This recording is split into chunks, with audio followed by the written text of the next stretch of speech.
Jesucristo, el Verbo viviente, es el único medio de salvación. Él es el centro del pensamiento de nuestra vida, la fuente y la autoridad de la doctrina. El principal propósito de la vida de Cristo fue la obediencia a los mandamientos, exaltando la ley de Dios como un reflejo de su carácter. El principal mensaje a ser predicado en el mundo, basado en Apocalipsis 14, está representado por 3 ángeles llevando el Evangelio eterno al mundo entero. Este mensaje se basa en los encantos inigualables de Cristo y declara que la hora del juicio ha llegado y llama a obedecer los mandamientos de Dios. Mediante su palabra, Dios ha comunicado a los hombres el conocimiento necesario para la salvación.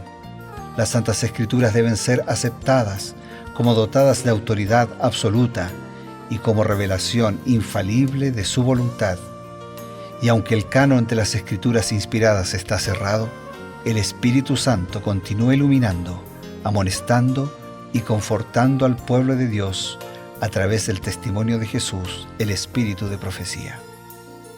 El camino a la vida se traza a través de un camino angosto que debe ser recorrido con confianza a las promesas que Dios dejó a hombres y mujeres fieles que dedicaron sus vidas hasta la muerte por el Evangelio eterno. Los fundadores de la Iglesia soñaron con el día en que la revelación sería una realidad en sus vidas.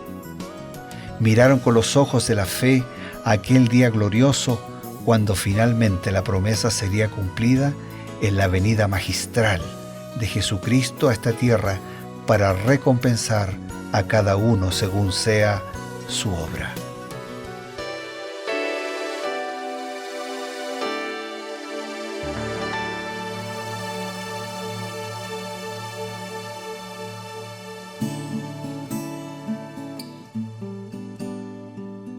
Nuevamente estamos aquí como cada día.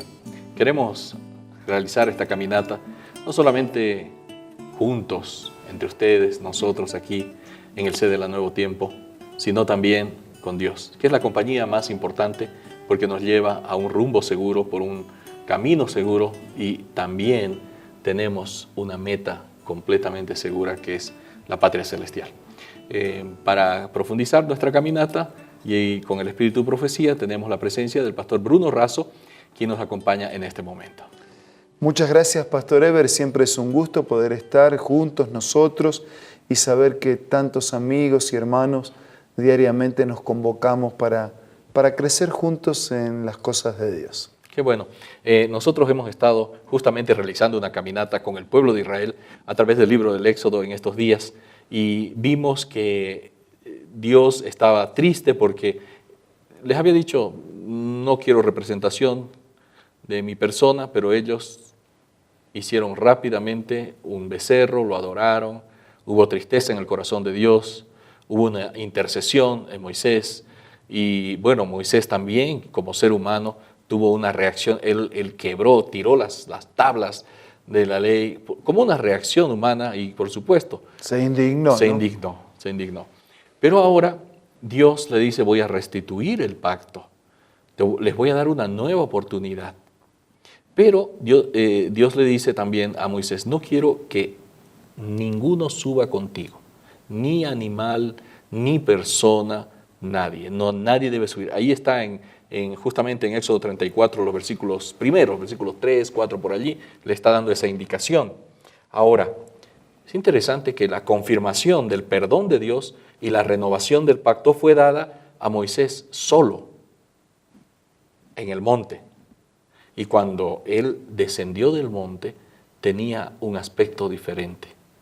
Él descendió y su rostro estaba brillante, estaba resplandeciente. ¿Será que tenía algún significado que nos profundiza el Espíritu de Profecía? Muy bien, Elena de White lo cuenta de esta manera y yo voy a leer textualmente. La gloria reflejada en el semblante de Moisés representa las bendiciones que por medio de Cristo ha de recibir el pueblo que observa los mandamientos de Dios. Atestigo que cuanta más estrecha sea nuestra comunión con Dios y cuanto más claro sea nuestro conocimiento de sus requerimientos, tanto más plenamente seremos transfigurados a su imagen y tanto más pronto llegaremos a ser participantes de la naturaleza divina. Moisés era el que había confiado en el Señor, el que seguía dependiendo. El pueblo es el que le había dado la espalda porque se fue detrás de otros dioses que fabricó con sus propias manos. Claro. Entonces Dios mantuvo a Moisés en su lugar de líder y a través de él quería darle al pueblo una segunda oportunidad. Dios es el único de las segundas oportunidades. Ahora, pastor, el hecho de que Moisés retornara del monte con el rostro resplandeciente, y la cita que acaba de leer nos dice que representaba las bendiciones, representaba el carácter de Dios, porque Él quiere que nosotros seamos transfigurados a su imagen. Eso significa que Él no solamente está interesado en darnos una oportunidad, sino que la transformación sea completa. Y la meta, podríamos decir, el estándar, no es cualquier estándar. Es un estándar muy elevado. Es que es así. Esa segunda oportunidad es para que nosotros aceptemos la salvación y vivamos la vida que dejamos de vivir y la oportunidad que desaprovechamos. O sea, el encuentro, cuando nosotros más cerca estamos de Dios, más se va a notar que estamos con Dios. Claro. Moisés sale iluminado porque sale de estar en la presencia de Dios. Y lo mismo va a ocurrir en nuestra vida. Cuando estamos en la presencia de Dios vamos a salir iluminados. Y decir, pero iluminado que el rostro va a brillar más. El rostro va a brillar más por la paz, Claro. va a brillar más por la fe, va a brillar más por el perdón, va a brillar más por la santidad de la presencia de Dios y la disposición a hacer su voluntad y caminar en armonía con su palabra. Entonces, cuanto más cerca estemos de Dios, más se va a notar que Dios está en nosotros. Y los demás también van a notar por nuestra conducta, comportamiento, motivaciones y actitud que estamos con Dios. Claro que sí, y era muy importante eso. Y nos damos cuenta que Dios quería mostrarle a Moisés su gloria, quería mostrar que Él es el Dios de las segundas oportunidades, y entonces restituye también las tablas de piedra que le había dado originalmente por medio de Moisés. Ahora, Él pudo haber dicho, bueno, ya les di una vez, ya las conocen, recojan los pedazos, vean cómo lo van a hacer o cópienlos en pergaminos, pero no, Él restituye otra vez los 10 mandamientos. ¿Será que es tan importante los mandamientos para Dios? Por supuesto, y la narrativa es como sigue. Desde el principio de la gran controversia se propuso Satanás desfigurar el carácter de Dios y despertar rebelión contra su ley. Y esta obra parece coronada de éxito. ¿Por qué? Porque las multitudes prestan atención a los engaños de Satanás y se vuelven contra Dios. Pareciera que el enemigo logra su objetivo de volver a las personas contra Dios. Si disminuye la ley, desprotege la ley, Claro. Y quien tira la ley está tirando al autor de la ley. ¿No es cierto? Porque estamos dejando de respetar su soberanía. Entonces parece que la gente se vuelve contra Dios aceptando los engaños de Satanás. Pero en medio de la obra del mal, los propósitos de Dios progresan con firmeza hacia su realización. Y no solamente parece que el mal avanza, también avanza y triunfa el bien. Los propósitos de Dios se encaminan hacia su realización. Manifiesta su justicia y benevolencia hacia todos los seres inteligentes creados por Él. Y a causa de las tentaciones de Satanás, todos los miembros de la raza humana se han convertido en transgresores de la ley divina, pero en virtud del sacrificio de su Hijo se abre un camino por el cual pueden regresar a Dios. Por medio de la gracia de Cristo pueden llegar a ser capaces de obedecer la ley del Padre.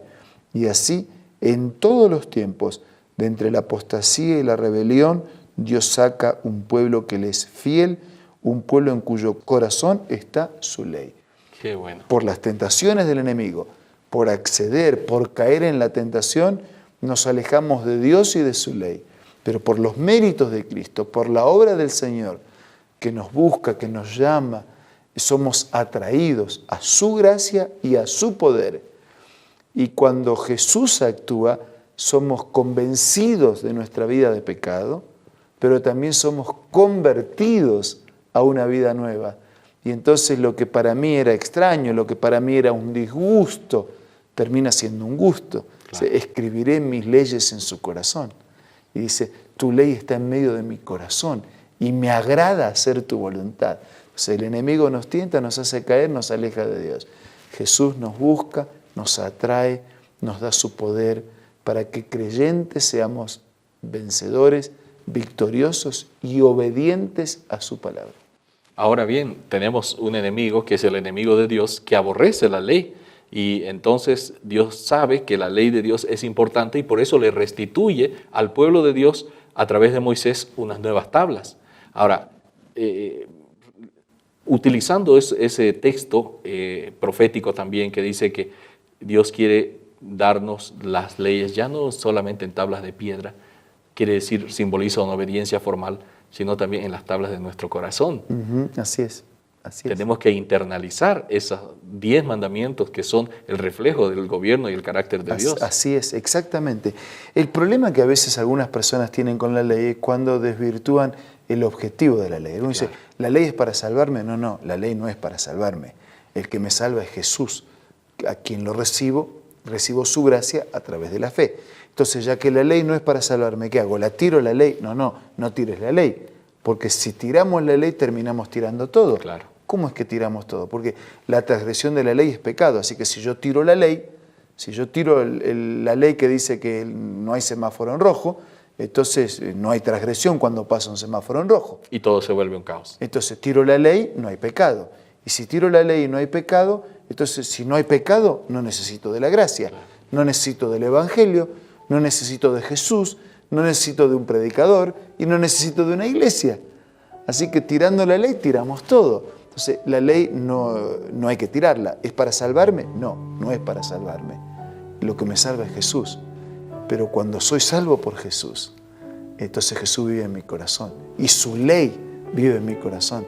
Y juntos vivimos en armonía con la voluntad de Dios. Qué buena esa última parte. Realmente nosotros necesitamos la ley. Y con eso vamos a volver con ese pensamiento luego de este breve mensaje.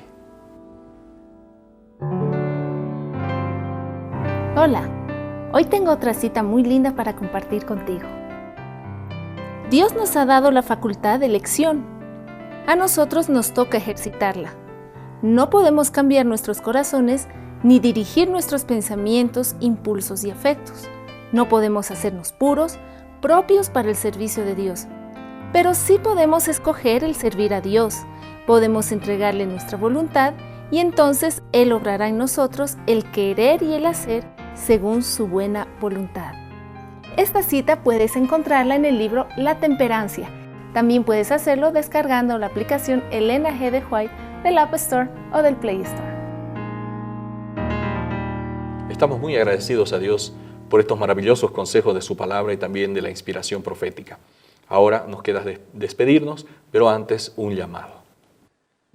Es cierto que el enemigo es poderoso y puede tentarnos, hacernos caer y llevarnos a la destrucción. Pero también es cierto que tenemos un Dios todopoderoso que nos habilita con su promesa y con su gracia a ser victoriosos. Hay una declaración de Elena de White que quiero dejar con ustedes para cerrar antes de la oración. Satanás tiembla y huye delante del alma más débil que busca refugio en el poderoso nombre de Jesús. Así que podemos ser débiles, y de hecho lo somos, pero refugiados en Jesús, tenemos su poder y sus promesas actuando en nuestra vida. Por eso, agradezcamos a Dios por esta promesa. Gracias, Señor, porque el enemigo tiembla y huye, no delante de nosotros. Con nosotros hace lo que quiere, pero huye delante de nosotros cuando nosotros estamos refugiados en tu palabra, en tu promesa, en tu poder y en tu persona. Lo hacemos en este momento una vez más. Lo hacemos en este momento por primera vez. Bendice a todos nuestros amigos y hermanos y que refugiados en Jesús podamos vivir obedeciendo tu palabra y siguiendo tus orientaciones. Bendícenos a todos, te lo pido, te lo agradezco, en el nombre de Jesús. Amén. Amén. Amigos, con ustedes la cita está marcada. Cada día nuestro encuentro con la palabra de Dios, con el consejo inspirado del Espíritu de la Profecía, por supuesto a través de la Nuevo Tiempo. Hasta mañana.